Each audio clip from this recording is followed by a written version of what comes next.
What do we need? More poems. More volume. So, all right.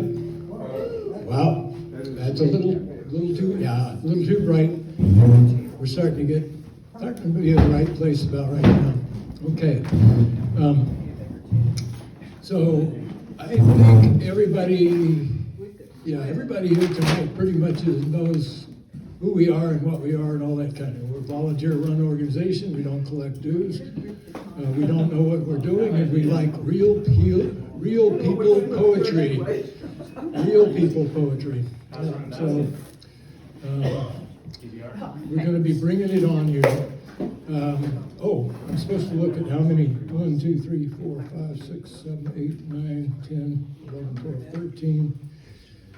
13, and that'd be like 5 per 30 minutes. So you all got 6 minutes or so to presentate. That's a lot of time. And unless somebody takes more time or less time, and then we adjust. Okay. Anything else we need to? Any other business? All right. Can I just make a couple housekeeping? Yes. Oh. For anyone who doesn't know, restrooms are through that door.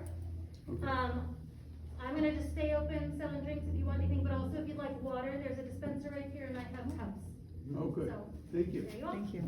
And yes, we owe our continued public presence due to LA Arts. And I'd like to hear. Okay, Alice. And one is, the reason we kind of did this, of making everything go back further, is we actually are supposed to be this far from the wall. Okay, for, fires and stuff like that. And actually this way too, if you guys could go this way a little bit. Feel free to move back if you have to do it. So logistics that we're gradually learning how to do. And the last thing is, I printed out an announcement event and promptly left it at home. But there's a Virginia Concan, Konchan, who is reading at the Muskie Building on Bates, Thursday, March 12th at 7 p.m. And these are sponsored, it's money from Literary Arts Live, which is public money, and you have the right to go to that. And if you get there and the door is locked, call campus security. What is it called? Where is it at again? The Muskie Building, The Muskie Archives Yeah. on, second floor, It's- they have a, Kind of kitty So it's- corner from the middle school. it's I off can't remember the name. but- campus. Campus? It's off campus. Yeah, it is. And if anybody wants to read the write-up, you can take a look at mine later. Thank you. All right. Any other announcement? Our first reader tonight will be my intrepid partner of the last 30 plus years, and Julie.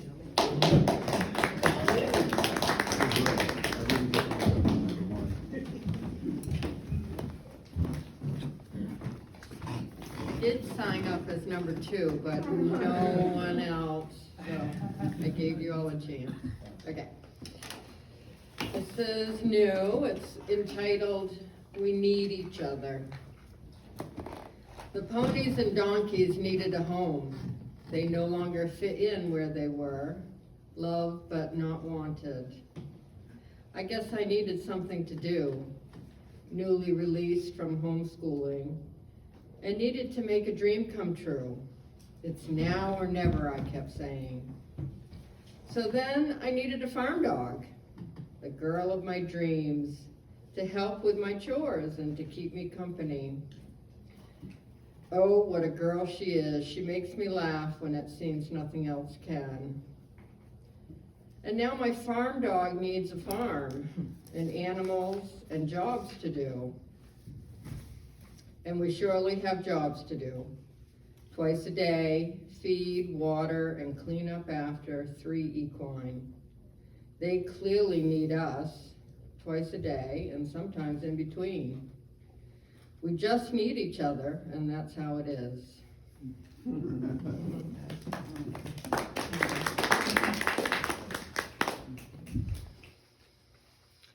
from last summer, on Drexel's birthday, actually.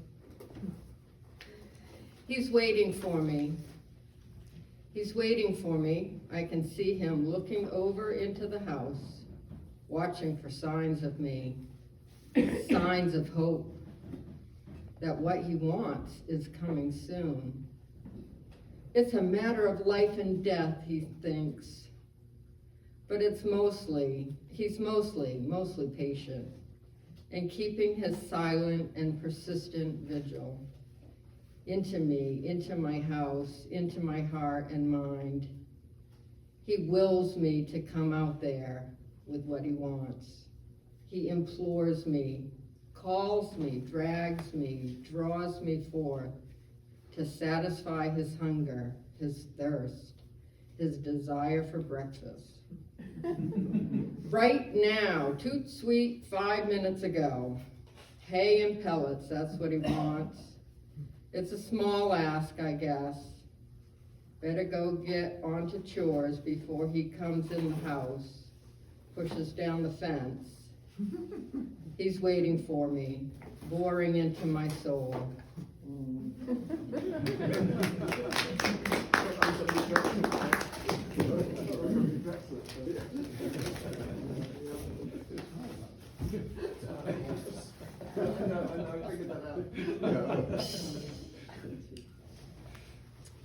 And this is a repeat too. It makes me laugh. It just makes me laugh. It just sweeps over me sometimes how great my life is. It just sweeps over me from another place in the room, from another place in my mind. It just sweeps over me sometimes and makes me want to laugh, to revel in and be joyous. Why is joy a carefully hidden secret sometimes? Why can't I be joyously bold, bold in my joyousness? Yes, I think I'd quite like that. I would try that from the menu, please. I quietly smile outwardly, while inwardly sometimes I feel I just can't contain it.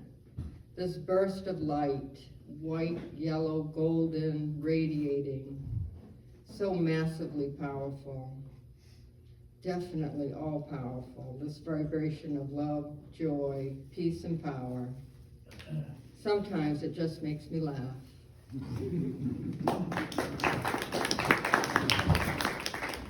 All right. Thank you, Julie. Our next reader is a woman with many interesting perspectives, which I will not go into. I'll leave that to her.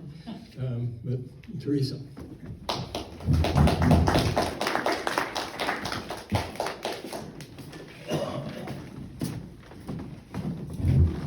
Oops. So it won't be that interesting because I just finally finished a ballad I wrote a year ago that I read part of it here. So it'll be a little less interesting. Okay, glasses on. It's called The Battle of the Naughty Crones. In the sanctuary of the mountains, maiden lass blooms to life. Sweet heather kissed with the mists of May, dreams of being a good wife. Golden fields empowers scarlet hair to imbrue midsummer's desires. Lord of the wild wings on ancestral grounds, overtaken by wildfires. Battle of the naughty crones, once strong, young, and true. Battle of the naughty crones, love to tame the shrews. As leaves fall away, the widow's horn god dies by whiskey. Badger summer, I'm not dead yet. Shepherd mutters, kiss me. Crone, brazen, defiant, wise, tremble before the cottage witch. 2 fists of gin, shameless tits, kicking and screaming into the ditch. The Ballad of the Naughty Crones. I lost it. Mine, I wrote it. Battle of the Naughty Crones, once strong, young, and true. Battle of the Naughty Crones, love to tame the shrews. Withering crone, lost love was the vinegar in her brew. So ends the ballad of this naughty crone, forever strong and true. Maiden of the cave, fish out of water, imprisoned, left to rot, audacious, fear what they do not. Understand, I, a rebellious Scot. You hate because she's not afraid of what you cannot. Tops of mountains, bottoms of seas, is it a selfish plot? Ballad of the Naughty Crones, once strong, young, and true. Battle of the Naughty Crones, freedom or a tamed shrew. Marriage, children, sheep grazing on the hills, a new cave. Kiss on the neck, breathless desires, distracted, no roads to pave. Husband moves on, children grow, whispers from the tree. Breezes dance, moon shines, she is the magic, the lock and the key. Okay, where? Nervous. I lost track of myself. New cave. Oh, battle of the naughty crones, when strong, young, and true. Battle of the naughty crones, with freedom or a tame shrew. Here we go. Shrinking crone lost freedom was the vinegar in her brew. So ends the ballad of this naughty crone, forever strong and true. Silver moon swept away, adventure, land and sea. Hurricane passions, not mother, pirate ship floats away. Brutal loneliness taught her, sea witch is a matron with no daughter. Free to pillage, free to roam. Pirate returns, weak from rum. Drowning bum, Hague before her time. From Sophia, devilish wisdom is her sum. Battle of the naughty crones, once strong, young, and true.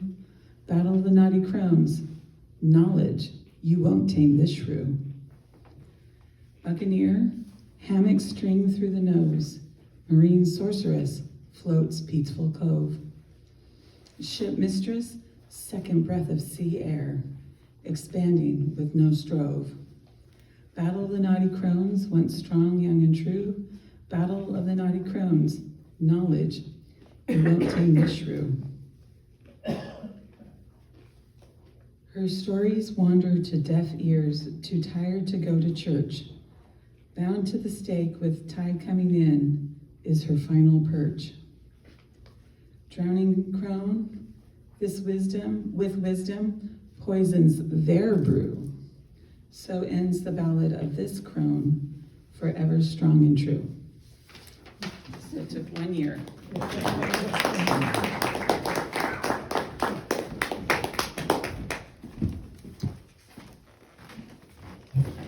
So I want to thank you for that year of your life. And, we'll call Bill Frayer.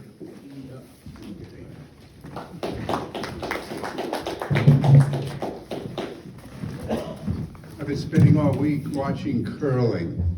Okay, now, I had these Canadian friends who loved curling, and I happened to mention to them, oh, curling is kind of like shuffleboard on ice. And they said, oh, no. You gotta come over. And they went over to the house. We watched curling, and I learned all about curling, and now I signed up for Peacock for a month just to watch curling. And the U.S. women made it to the semifinals today on the final rock. So anyway, I wrote a pantoum about curling called An American Disabused on Curling. I once called it shuffleboard on ice. Aghast, my Canadian friends rolled their eyes. An ancient Scottish tradition, bearded men sliding stones on frozen locks. Aghast, my friends rolled their eyes. These curlers are a sober bunch. Once bearded men slid stones on frozen locks. Sweepers madly steered and sped the rocks. These curlers are a sober bunch. We sit together among sophisticated fans as sweepers madly steer and speed the rocks, precisely curling round the rivals' guards. We sit together among sophisticated fans. The skip finally lets the hammer slide, precisely curling round the rivals' guards to nudge 2 rocks and score 3 points. The skip finally lets the hammer slide. I can see her loving touch and artifice. A nudge, 2 rocks, and score 3 points. A moment of beauty and finesse. I can see her loving touch and artifice in the ancient Scottish tradition. A moment of beauty and finesse. And I once called it shuffleboard on ice.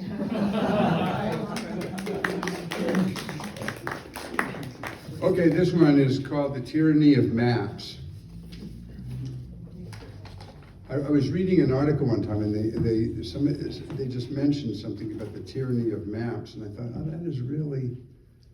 that's an interesting, and I kept thinking about it, so I wrote this poem. My father taught me to be careful when I folded his SO maps he kept in a neat pile in the glove compartment of his green Oldsmobile. But incorrect creasing is not the only tricky aspect of maps. I learned as I came to depend on following the carefully numbered roads across my evolving landscape. Maps make promises they don't keep. They present a simple route from here to there, devoid of obstacles, but insufficient for navigating a journey through an uncharted life. They divide the world, defining who owns what. Before maps, Earth just was, and we were late arriving guests. Maps create wars. They presume their arrival is the goal, yet when we are busy following highlighted routes, we sometimes miss the journey itself. Maps emit fresh air and the smell of experience. We now have a map of our genome so we can accurately anticipate our future genetic malfunctions. My wife understood something when she removed the alarm clock from our bedroom so I could no longer track the progress of my sleeplessness as the night progressed. Maybe we're better off just not knowing exactly where we're going. I have time for one more. This one's called Icarus Chasing Camelot, and it's dedicated to the memory of John F. Kennedy, Jr. Your story would never be your own. Gilded in privilege, overwhelmed by public memory, lived between glossy pages. We were waiting for your beautiful face to speak to us, to raise us up. We were stunned on the day your wings finally came apart and you fell into the cold sea. Your father saved the world, but died young, leaving you in his blinding wake. You cobbled fragile wings to carry you to your own reputable station within the family firmament, but you were not prepared to soar through the murky fog of expectation, unable to find your way as light blended imperceptibly into dark. You could almost sense his ghostly presence as bits of hope dripped from your wings, and he could not help you rise again.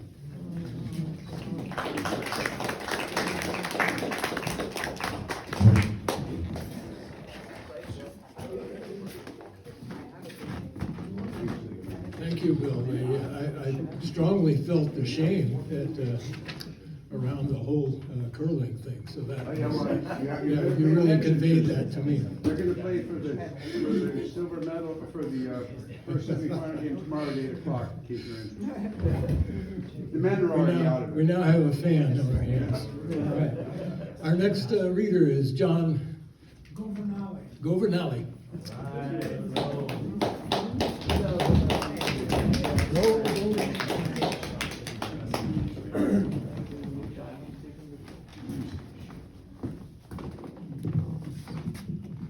I want to share with you a sonnet, an ode, and 2 short song lyrics. Brilliant. The the sonnet's called When I Was a Child, I Discovered in Our Yard. When I was a child, I discovered in our yard, by accident, a colony of large red ants.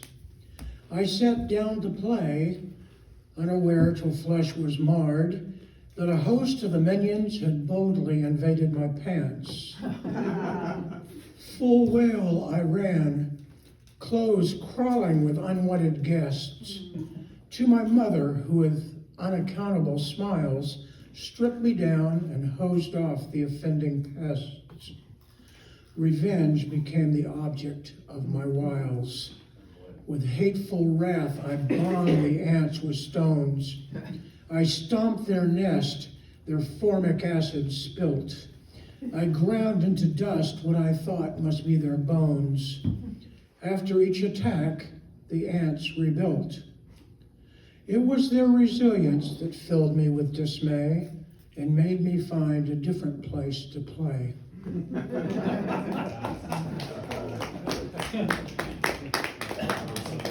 Here's an ode to a zip code.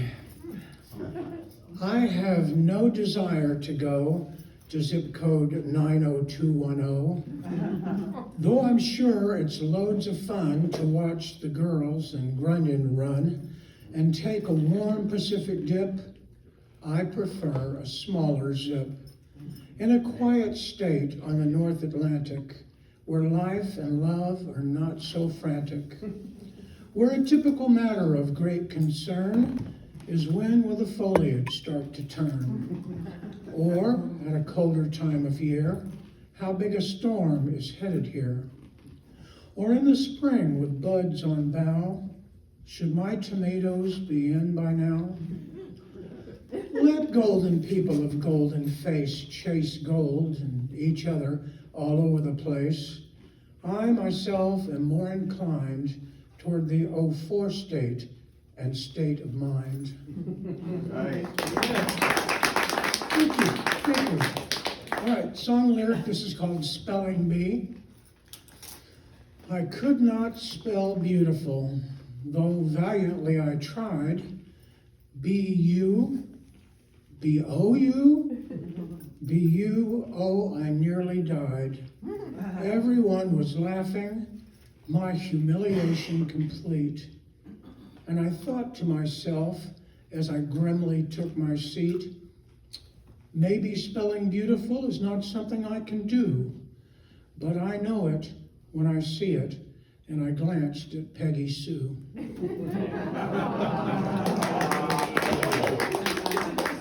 Thanks. All right, this is also a song lyric. It's called Dragons.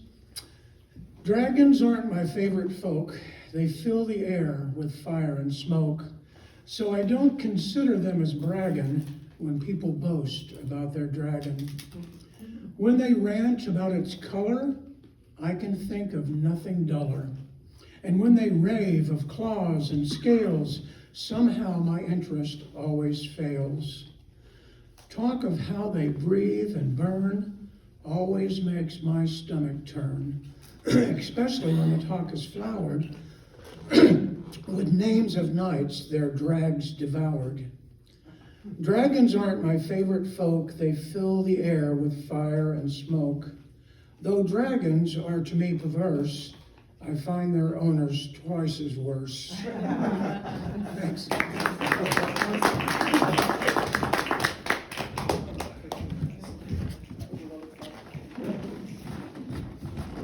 Most entertaining, John.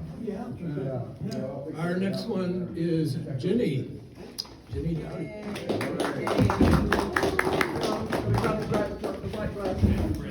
I don't have the right glasses, I can't see anything.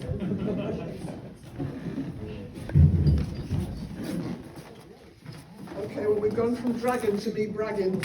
I've got my book is out. It's in my hand. I keep stroking it. Yeah. Anyway, I'm gonna read you a couple from my book, and then I've got a couple of new ones to read. Because it's only just gone Valentine's Day, this is a love poem that I wrote for my beloved over there. It's called I Love You Like an Apple. I love you like an apple loves the braided sweetgrass basket, sturdy framed with brown ash, made to gather apples, to store and cherish them, contain within its own vanilla that wine tannic scent of ripe and perfect apples.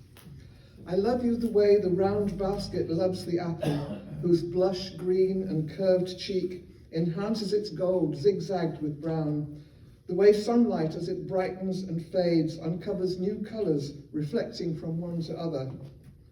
I love you when we like the basket and apples, sag comfortably into each other, not minding snags and creases, holes, the fraying of handles, even though both basket and apples move towards decay.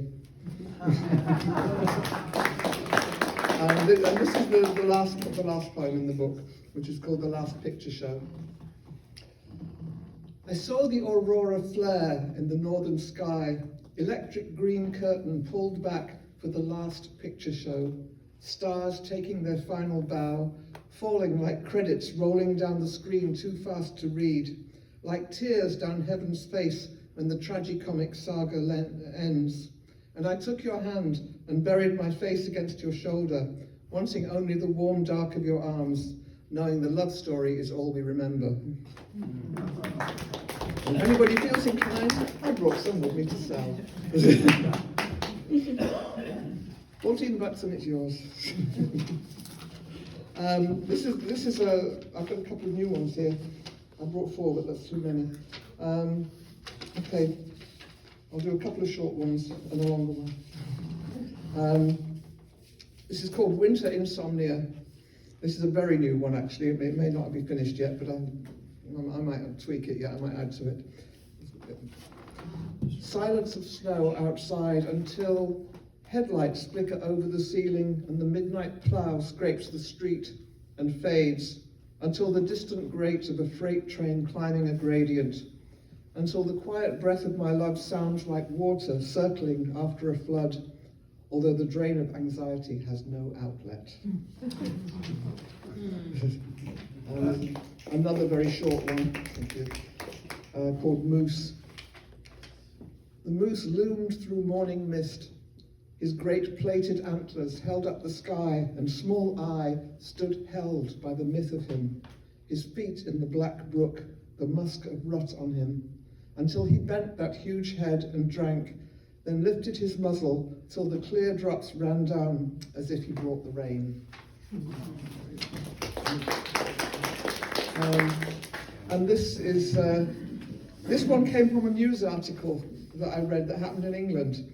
It was on the BBC, and so it's called Crisis, What Crisis? And the epigraph there is major incident declared over giant hole at canal. BBC News, December 22nd, 2025.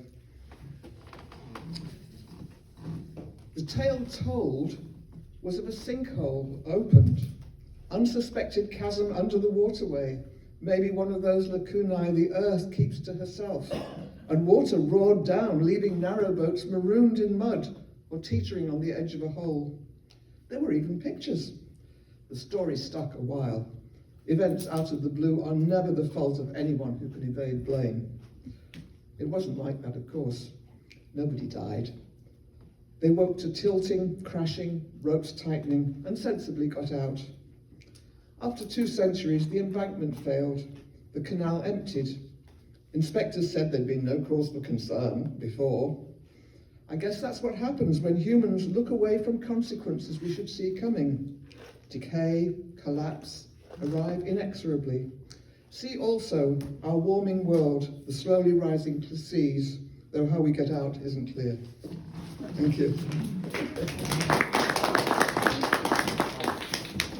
should mention that we're going to be featured next month.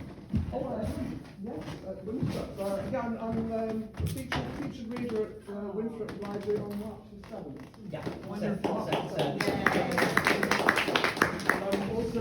So that's the bookie readings? Yeah. Yes. And also I'm reading at the local place in Yarmouth.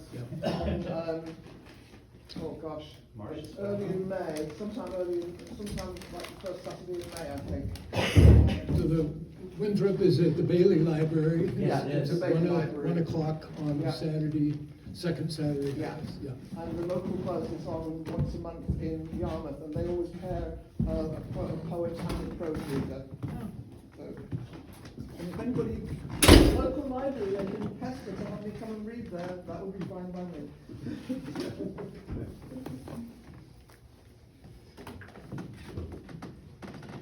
Well, it's a real shame Alexander stepped out because this song is almost entirely for him. So I'm a proponent of participatory poetry.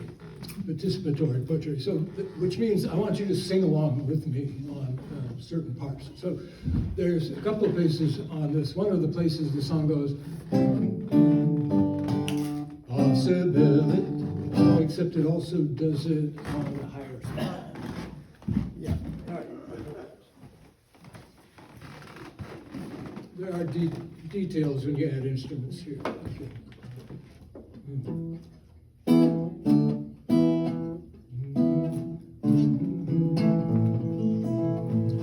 And somewhere in the song I'm going to go, possibility, possibility, and I want you to sing, possibility, try that, possibility. All right, so when I sing possibility, you'll drag out possibility, all right? And you'll get time more than once to practice that.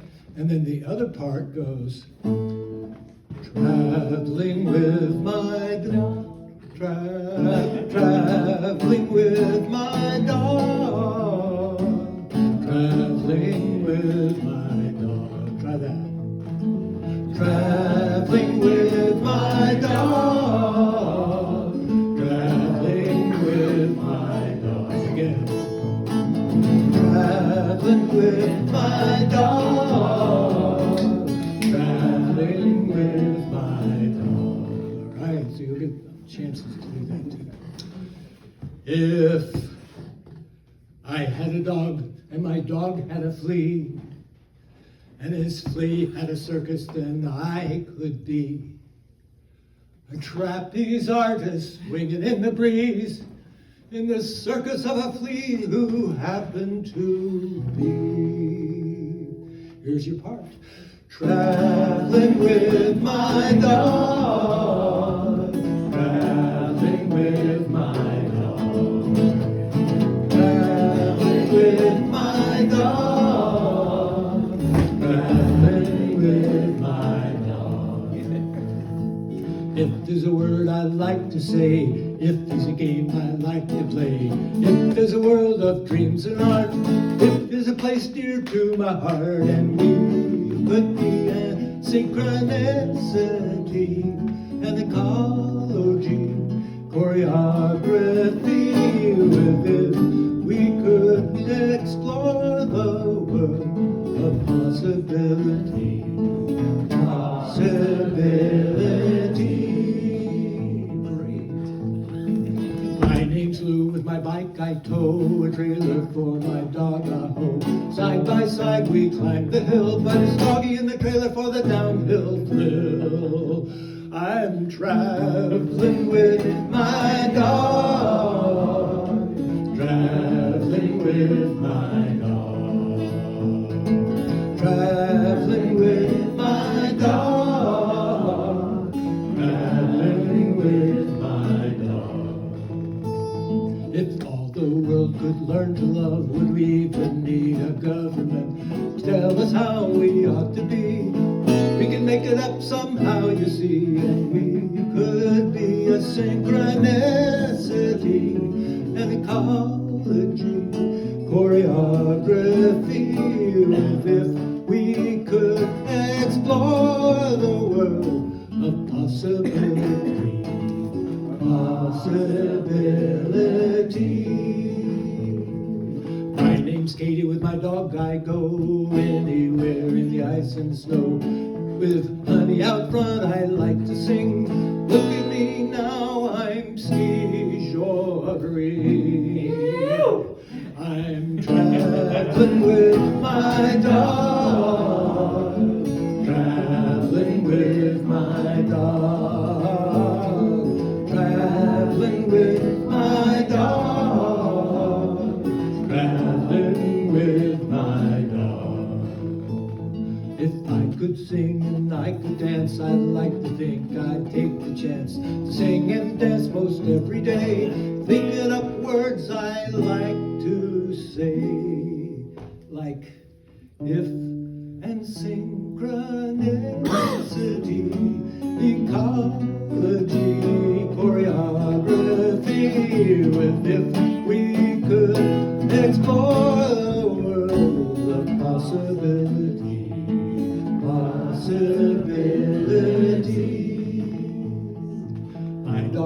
has an imaginary friend, she'll stick with them to the very end. She never barks, loves to pretend, leans on his shoulder when he needs a friend.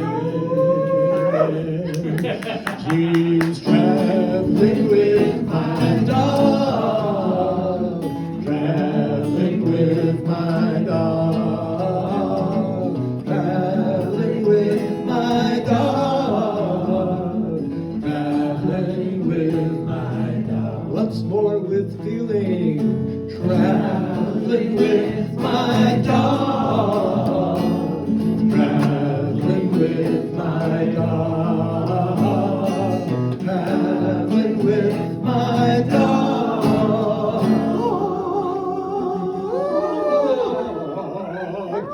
I'm traveling with my dog.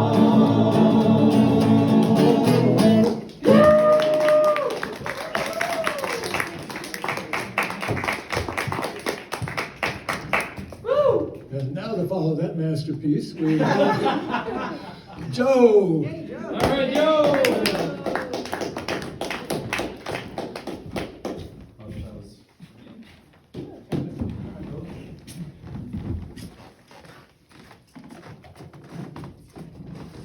Hello. I've not totally decided what I'm going to read, but I have heard some birds. Like this weekend, today, that kind of thing. So hearing some birds sounds like spring is coming. Gonna read a little William Carlos Williams just to get us started. Might be a little premature, but I feel like spring is happening. Manifest. We can read. Premature. By the road to the contagious hospital, under the surge of the blue, mottled clouds driven from the northeast, a cold wind. Beyond, the waste of broad, muddy fields, brown with dried weeds, standing and falling, patches of standing water, the scattering of tall trees. All along the road, the reddish, purplish, forked, upstanding, twiggy stuff of bushes and small trees, with dead brown leaves under them, leafless vines. Lifeless in appearance, sluggish, dazed spring approaches. They enter the new world naked, cold, uncertain of all, save that they enter. All about them, the cold, familiar wind. Now, the grass. Tomorrow, the stiff curl of wild carrot leaf. One by one, objects are defined. It quickens, clarity, outline of leaf. But now, the stark dignity of entrance. Still, the profound change has come upon them. Rooted, they grip down and begin to awaken.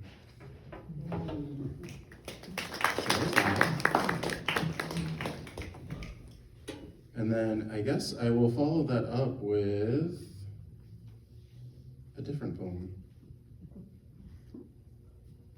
So this one, I believe I've read before, but a little backstory. So there is a story kind of in the Hindu tradition of a monkey who's very powerful and kind of a godlike figure.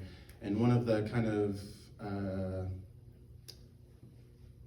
main ways that he gets his name is from an incident where he was convinced to eat this giant fruit that was hanging out in the sky. And for us, that's the sun. So him eating the sun is not generally a good thing for the rest of everybody else. So eventually a different god kind of stepped in and knocked him out of the sky and prevented him from eating it. So that's a little bit what this is about. So this is called Epistle, or a letter to Dr. Oppenheimer. Starts off with an epigraph from Samuel Beckett. Let me hear nothing of the moon. In my night there is no moon. And if I speak of the stars, it is by mistake. We wanted fireworks to see new lights, monstrous and scorching and bright, rockets and bombs in the air. But it wasn't dark, so we followed your example, we thought, and found the monkey with longest vertical leap. We told him the sun was a fruit, his, he earned it and should go take it. In the dark, we worried the fuses and stared at the stars. We thought they might be angry about what we did to their sister, as the monkeys their brother. And we warned them, we promised them, we begged not for change, but that we could extinguish the night sky too, in self-defense. It always was goddamn ugly to begin with, and there was more money to be made without it.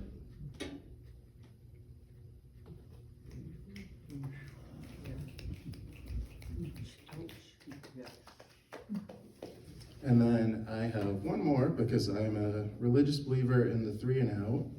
So this one may or may not be a sonnet, but it will possibly take me a second to find it. 3 and out. 3? So you read 3 poems and then you're out the door. Every time I've read more than 3 poems, it's been absolutely terrible. So I believe in not breaking that tradition. Maybe, I just haven't hit the critical mass. Yeah, the person that taught me that was Douglas Rothschild, if anyone's aware of him. I believe he's from the Bay Area, maybe. I think he was at Berkeley in the 90s or the 80s.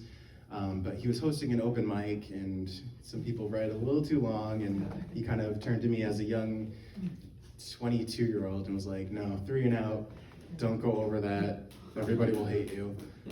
He did a very good reading. During the course of his poem, he shaved half of his mustache off. And yeah, it was a pretty good experience, and I learned a lot. And what I learned was don't read more than 3 poems. Exactly. So this one, I guess I will read in honor of Black History Month. So mostly I call it The Car. Sometimes I call it Why Not, comma, buy a goddamn big car. After the line from Creeley, following the car from Williams through American history, et cetera, et cetera. So this one also has an epigraph.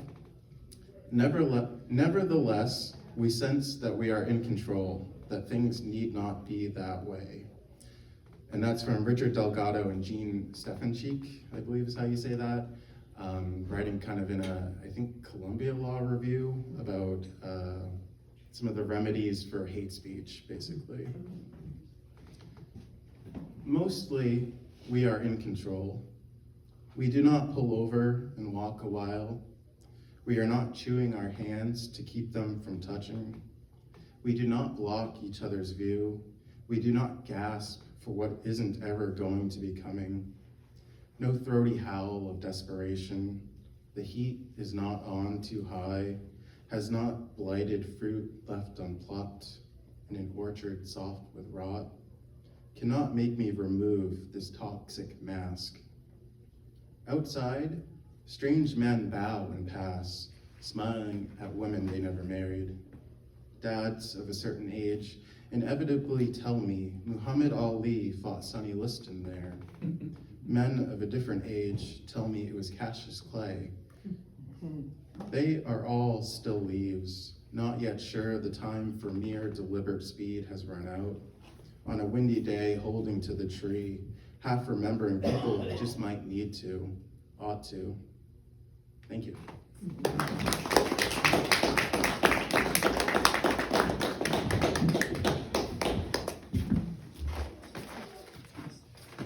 Not only did we get some excellent poetry, but a little class in how long to go at this position. So our next reader is Alice.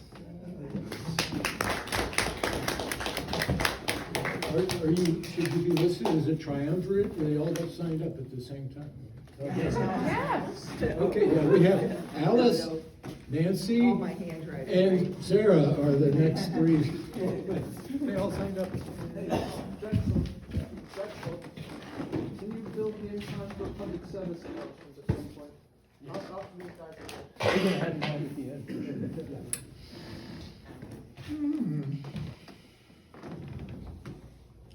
Madonna of Kennedy Park.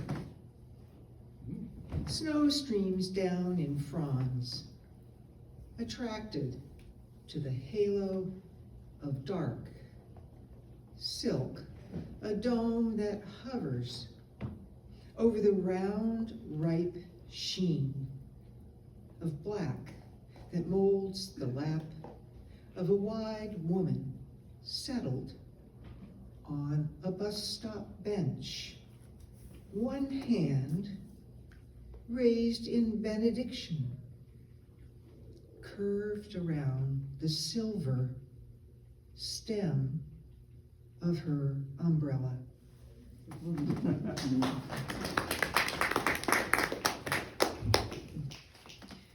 I discovered this looking for stuff I needed to work on. I think I wrote this last summer, and so I'm revisiting it, and it's not finished. The calm before. An island is clipped to the horizon like an applique.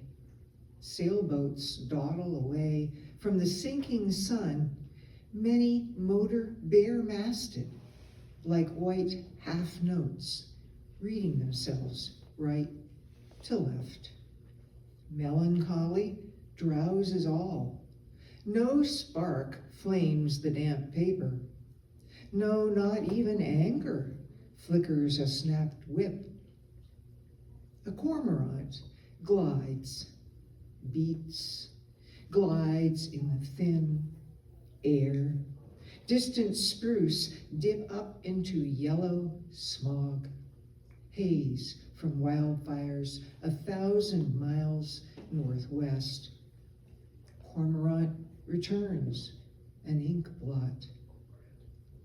I dream installments, forested mountains, seashore hotels with long vistas, familiar characters reconnected, familiar worries repeated, mutations, mutilations. Persons seem to disappear, abducted by masked men in black, gone to some silent world where words are mouthed but never heard, where gestures float alone without response. Osprey cheeps a sharp warning. Something is beating the water, seagulls squall. A motorcycle 5 miles away.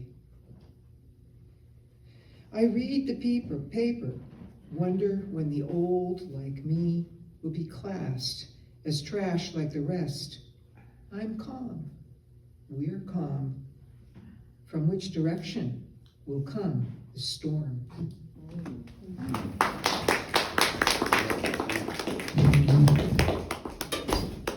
Gotta be introduced. Sarah. Oh. Nancy. That's quite cute. Nancy. Hi, I'm Nancy.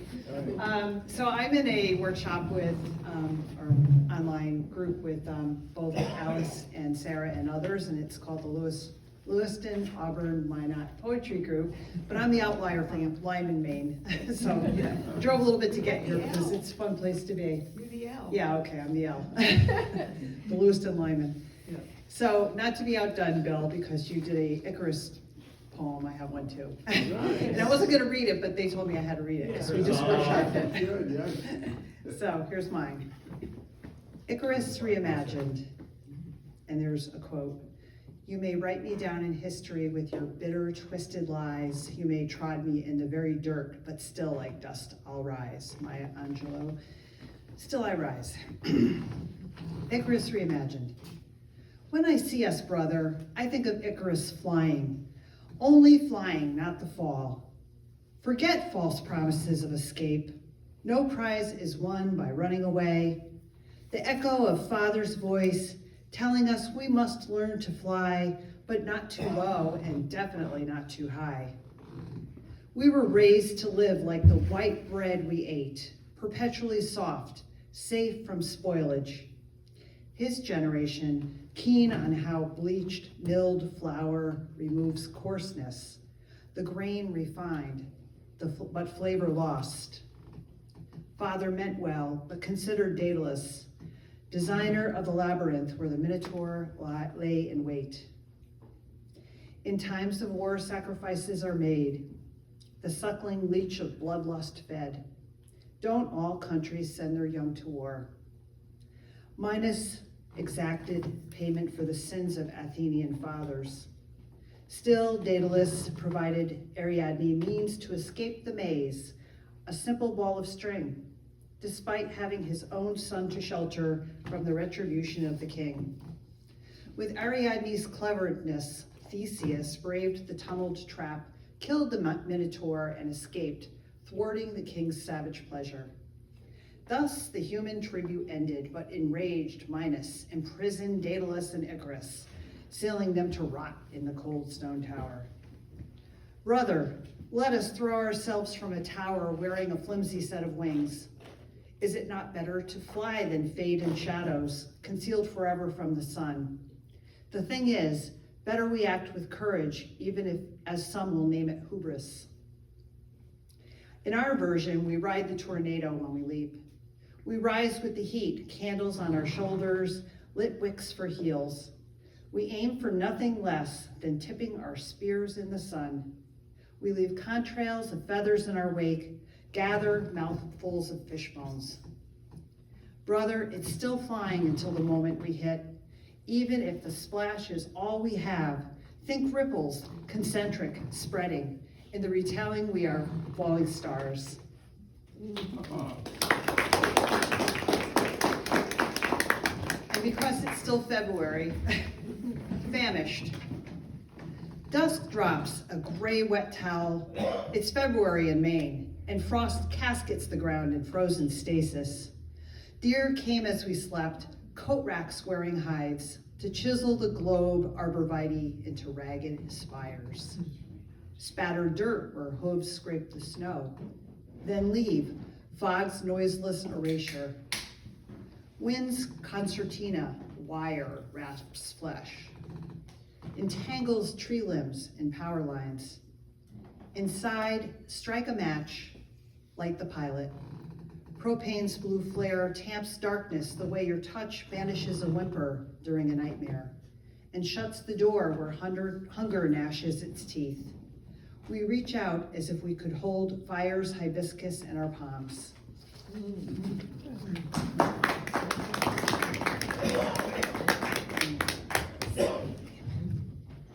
my 3-0. A shorty. I wrote this in a workshop, an MWPA workshop. It was fun to write. Picking and fretting. How often just the second that it takes to strike a note determines how one lives. Should strumming cause a weakened string to break, remember how the moon and ocean gives. The endless motion of their tidal dance, despite the flood of notes a score can bring. Though rain-filled skies may darken where you glance, perceive yourself arising from the spring of all the love the world will ever hold. Deny the walk we all must take alone. Tune your ear and practice the manifold in vibrant ways to fill the space you own. Let chords you hear within progress and grow. Each bridge in life be something you compose. Thank you.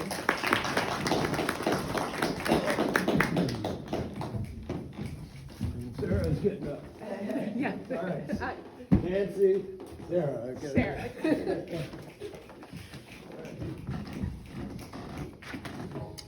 I'm a haiku poet, just a haiku poet. And I tend to want to write haiku that have kigo, seasonal words, references in them. It's my feeling that it links our human lives to the larger living world. So, and I'm going to read just, I think it's 8 haiku. And I'm going to start with about 3 or 4 weeks ago, the end of January. And I'll move through a short span of seasonality, but I'm going to leave the present time or recent present, and those are poems that I like to write haiku in the seasonal moment. but we're gonna get out a little bit into March and one dab into April. And just near the start of April. And those are poems that I took from early, that I had written in previous years. So. Orion stars blinking, deep snow month. Dusty garage. I meant to read each one twice, so I'm gonna start doing it. Dusty garage, the dazzle of window frost. Dusty garage, the dazzle of window frost. Groundhog Day, 6 more weeks of increasing light. Groundhog Day, 6 more weeks of increasing light. All the blues of February, washed beach stones. All the blues of February, washed beach stones. This next one is a monocoup. It's just a one-liner. Late winter snow, sunlit cardinal song. Late winter snow, sunlit cardinal song. Moss glow on a rain-soaked log, dwindling snow. Moss glow on a rain-soaked log, dwindling snow. The neighbor not here this spring, willow catkins. The neighbor not here this spring, willow catkins. Big night, our woods fills with peeper talk. Big night, our wood fills with peeper talk. All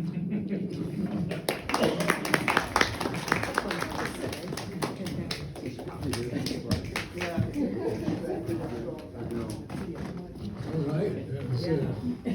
Rexel, can I do my PSA, please? Do you want to do it now before? Yeah, in the middle, because otherwise people will be leaving at the end. All right.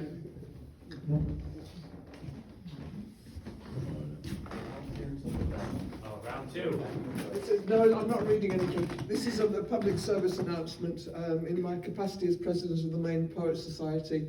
If any of you are poets and you haven't joined us yet, please join us. That's number one thing. How do we join? How do we do that? You can Google Maine Poets Society and our website will pop right up, and there is a membership thing on there that you can join through. But the other thing, and also the other thing I was going to tell everybody, is that we are running our prize poem contest, which is open through, I think, the end of March. It's on the website, what the dates are.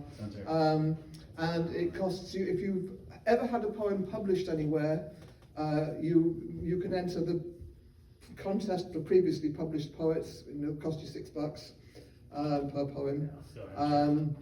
If you've never had a poem published, you can enter the contest that is for previously unpublished poets, which only costs you $3 to enter.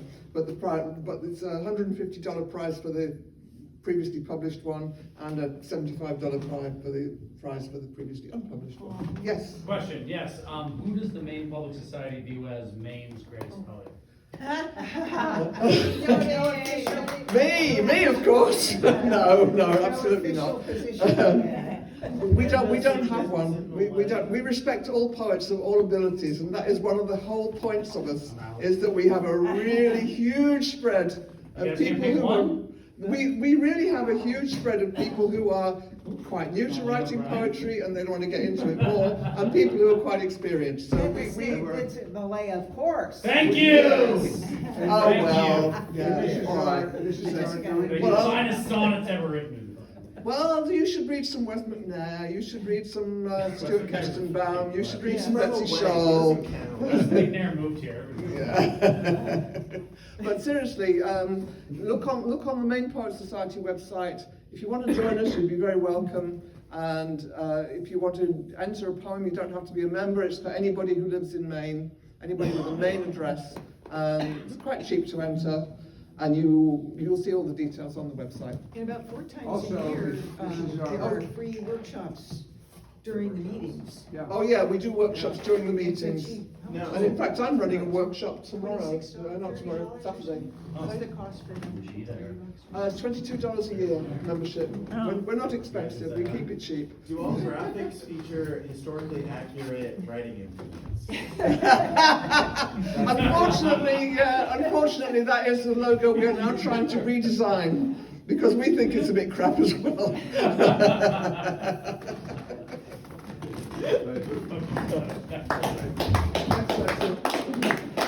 All right, so personally, I'd like to, I really enjoy being an unpublished poet because there's nobody who can tell you that you read your poem wrong.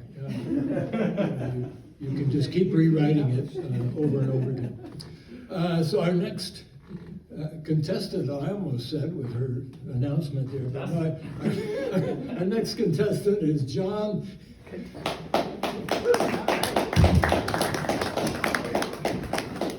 Traveling with mine. Verse and two. Hello. Hello, John. I have one song, and it goes something like this.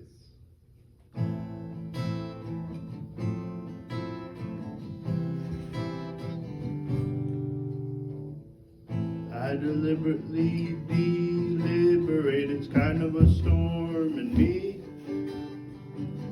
Such a time waster stuck inside this mister, hoping for a new way.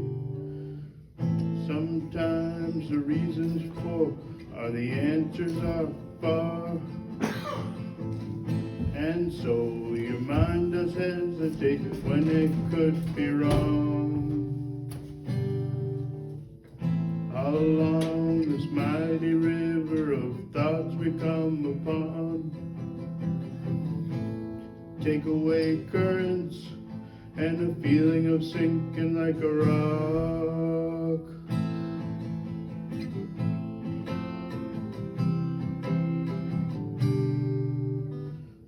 I deliberately deliberate, it's kind of a storm in me. Such a time waster stuck inside this mister, hoping for a new way. Cannot swim for shore when water is all you can see. This river of torment, it's just a form of being anxious. Craving daylight's dream should be your impetus. Sometimes the reasons for are the answers are far. And so your mind does hesitate when it could be wrong.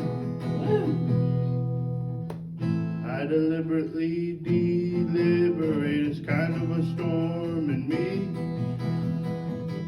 Such a time waster stuck inside this mister, hoping for a new way.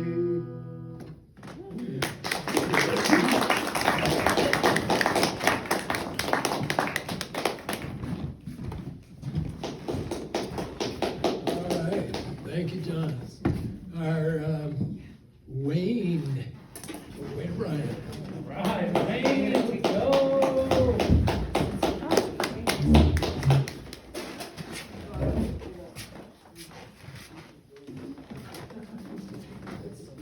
And the microphone is just the right height, look at that. All right.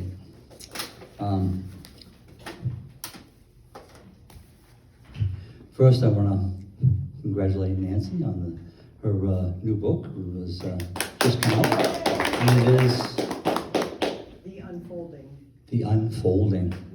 So, It's not out yet, it's in pre-order, yeah. and I want to congratulate Jenny Dowdy for her newest publication. I'm looking forward to that one as well. So I feel honored to rub elbows with some of the finest poets in Maine. Or anywhere, Alex. So I'm doing the sans glasses, so I'm going to the cell phone, yeah, okay? So if I stumble, pick me up and take me home. Okay. So this first one is called Lachrymose from the Belly of Desire, and it starts out with a line from the song by Little River Band. There on the dance floor, making me want you somehow. Noticing the sweat beating on your exposed belly as you dance by yourself. It's not eroticism, it's more like your skin is crying. Crying from hardship, heartbreak, and grief, which sends you to the dance floor alone in catharsis. Maybe it's crying because it sees me watching in adoration, longing for my touch. Or perhaps it's tears of loneliness. Is it coincidence, prophetic, or just life's irony that you dance to tears for fears and that I'm head over heels? All your flesh shows its clamminess, but it's the window of your midriff that's drawn from the curtains of your crop top that catches my eye and makes me feel guilty for my desire, while I just know you're suffering inside. As the blaring of 80s night casts me back to a youthful and more shallow time, I somehow want to let you know, secretly, that it's not lust I'm feeling, but empathy, or maybe even compathy in some weird way. But if I may be honest, there is a little bit of fantasizing when it comes to comparing the taste of a salty epidermis and a fine margarita.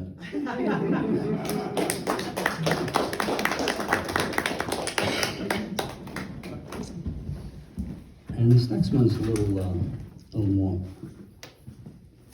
serious and a little sad, I guess. It's called Zemblanity. What's that? Say it again. Zemblanity. It's the opposite of serendipitous.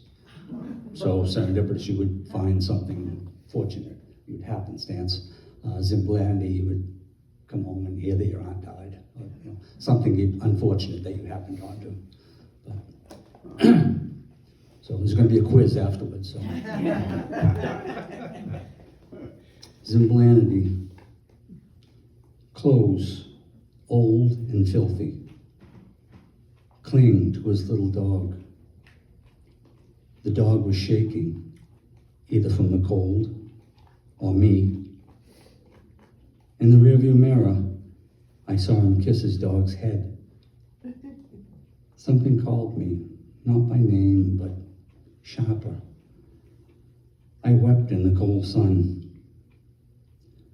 Though winter tormented me, it could not penetrate the derelict, shielded by sadness and the love of his dog. Saving each other on a park bench. I didn't expect to find them, and they didn't expect me. I didn't mean to scare them, nor they to break my heart.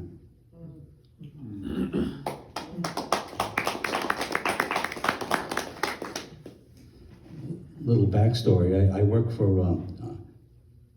Public Works for the town of Gray, and one of my jobs when the storm is over is to take this machine, I drive it around and I snow blow all the sidewalks in the town, and there's a little trail that goes through the woods, and there's a park bench in there, and nobody sits there except in the summertime, but this fella did with his little dog, and so I had to stop the machine and write that.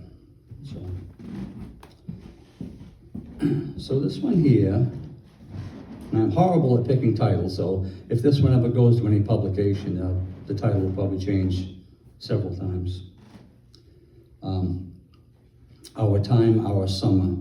And it's an epistolary poem, which is kind of my thing these days. Wayne. What's that? I said, that boy, Wayne, write the letter. Right. And in fact, my this is a plug. This is how we do plugs. Okay, I segue to plug. Okay, my latest collection is To Whom It May Concern, which the first half is all epistolary poems. So, see how I did that real smooth like that? Learn something done, Wayne, learn something done. This is an epistolary poem. It's called Our Time, Our Summer. It's basically me and my granddaughter. Can we duplicate it? Though I think probably not. It was perfect and blissful. I'm gonna try. You look so happy. I certainly know I was. You smiled and laughed. All day, in fact. We played in the water. You played in the water. I sat reading in the sun. You kept playing. The day had no limit, no expiration. It seemed. I watched over my glasses. I kept smiling. We had lunch at Roy's, clam cakes, lobster rolls, and chocolate milk. You never dried off. Ducks on the pond, poems in my head, tears disguised as pond water. Our skin was cool, almost like our drinks. The grass was hot. There was a balance. You wanted a funeral for the fish I caught, so I released them. You played with others. You screeched loudly, disappearing briefly below the surface of summer. Our time again. What better way to live? Surrounded by children, surrounded by water and words. Thank you.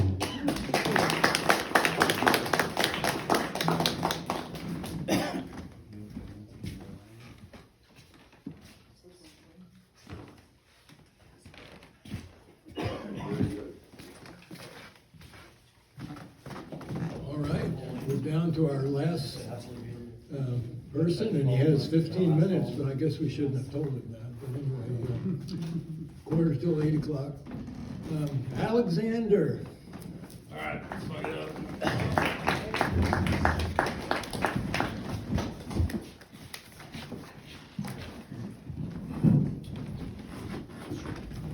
Hey, everybody. Sorry I've been gone for a little bit, but I'm back. Motherfuckers, I'm back. Feels good to be back. Feels good to be reading poetry. Feels good to be around everybody tonight. Seems like we have something going as usual. We got the power. We're the poets. People should listen to us. First poem is called Sassacus. He was the chief of the Pequot tribe during the Pequot Wars, shortly after the Mayflower. So about 20 years after the Mayflower, there's a Pequot War. All the wampum and furs gathered in New England aren't worth the price of my people. We could drive the pigskins back into their skiffs if all the Algonquin would try to save each other's wigwam. But everyone wants their own musket, a bag full of round shot, and black powder of thunder, the bane of the Pequot. We will fight everyone up and down the Connecticut River, English, Dutch, Narragansett. These monsters will kill our women. We make our stand at Fort Mystic, alone against the natives and the musket.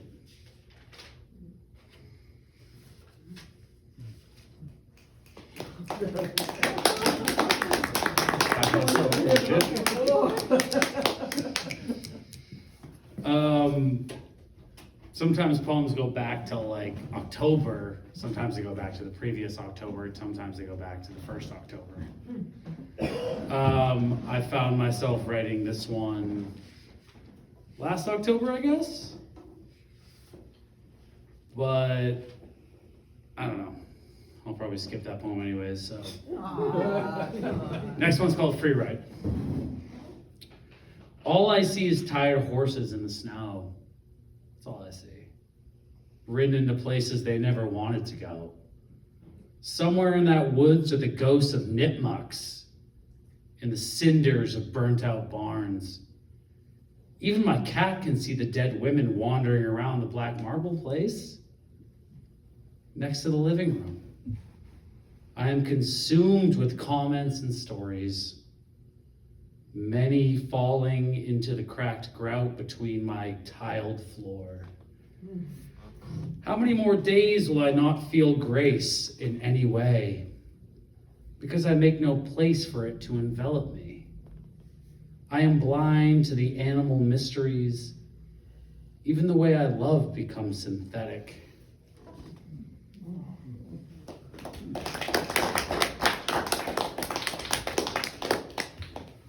It's good to write poetry. It's good, right, guys? Like,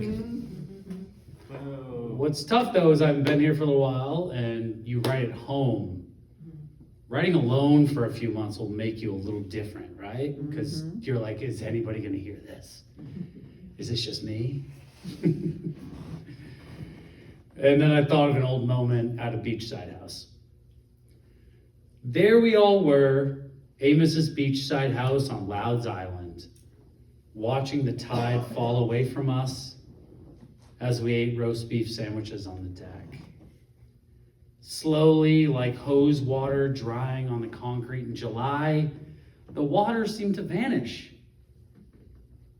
As soon as we turned our head to the side, it was a new scene. Like some magic trick performed by the moon, the water must go somewhere. We began to ponder as we walked the beach, looking for frosty seasoned sea glass. Just where all the water went. I'm sure some scientists would say something about the earth being a giant bathtub, but maybe the answer kills the question itself.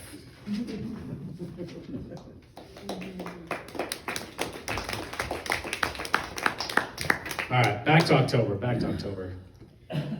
Fucking October. You guys gotta love October, right? Yeah. It's kind of like, all right, we're getting some frost in the morning, but we're sleeping cold at night. It's tight. Pumpkins. I'll spend my days mashing you out of my memory like some lost celery at the bottom of a stew. But then a frosty October morning hits, and even the grass is reaching for another strand to hold of you. I saw a deer run across the road, but before I could go, two babies followed the doe through the homeless encampment behind the school where your image will never be illuminated by the sun or any pumpkin carved by hands not mine. Looking back towards another time that I can't remember because I was a werewolf under the moon or just another person who never knew you.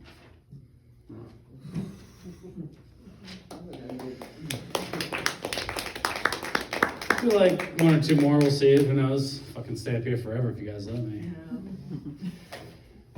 October again. I feel actually scared this October. Orange cats staring at me from the windows. Life is a game of loneliness, isn't it? When someone puts a candle behind your eye, the whole world looks like candy. Tough to tell when you're winning, almost feels like the natural state. When you're decaying on the steps, innards staining the unread newspapers, is when you realize the rules were never quite fair. You pulled out your own seeds to eat, yet everyone else was a gourd, immune to the softness you feel, the caving in alone. All right. Last one, who knows where this one is? We'll go back. Let's go most recent. Why not? I mean, it's so tough. You write and you write and you write. No one's there but your cat. You're like, holy God, how many sonnets have been strewn about this whole fucking room?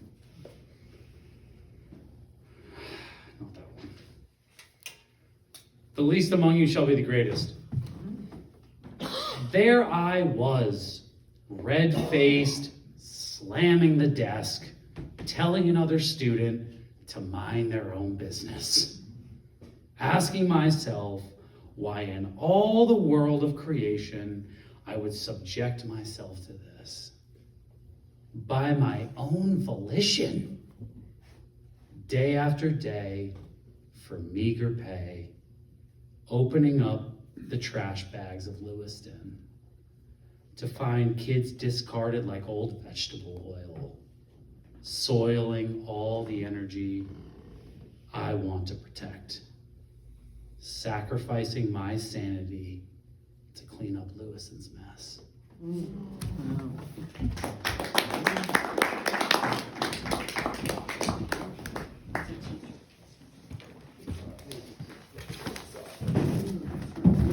We've made it to the end of another sign-up sheet at Third Thursday Poetry. And you're all invited back March 19th for next month's shindig. All right? Good night. I'm sure Alice or Joe may need help putting things up.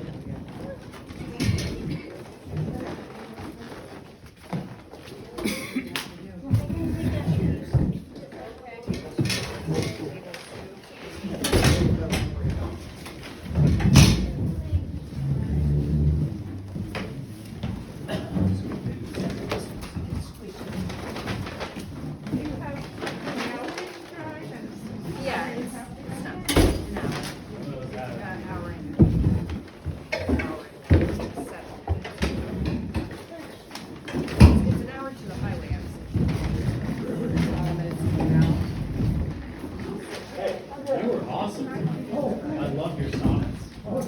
Yeah, I'm such a geek for sonnets. So, yeah, I thought they were awesome.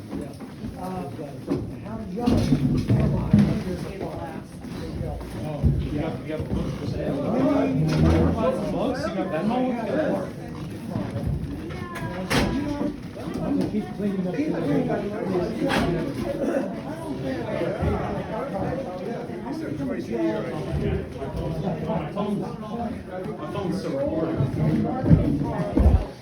My bad. I was getting ready. Yeah, I was getting ready to buy some friggin' books of poetry from my favorite English girl in the world. Oh, thank you. What's the title of the book of poetry again? As for the Rose. As for the Rose. And how long have you And been there working it on is, this there for? it is. I don't know. Last book came out in 2017, and this one's came out just now. Okay, so like, oh my God, 8-9 years or Yeah. something?